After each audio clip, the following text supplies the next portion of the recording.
yani uchawi wote unafanyika chap. Unajua tu kama voltage ikituma voltage karibu na 12, that is signal moja tu, byte moja tu. Ikituma voltage ambayo iko karibu na 0, that is 0. Ikituma voltage na maana kama ukituma jinsi ambavyo unaona jinsi ambavyo inacheza. Ikituma voltage hivi na hivi sijui. Sasa unaona kagapo. Okay, unaona kagapo. Sasa aka kagapo aka. Ndio maana like voltage inakuwa sija kuambia, I'm just telling you because unakuwa unasendea hapa.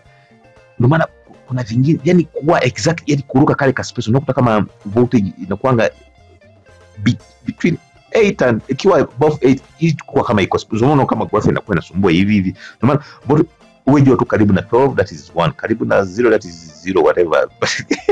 So nigga, are you making sense nigga?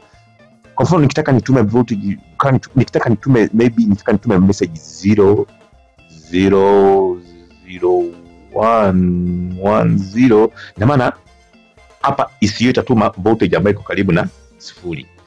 Hapa tena itatuma voltage karibu na 0. Hapa itatuma voltage karibu na 12. You know what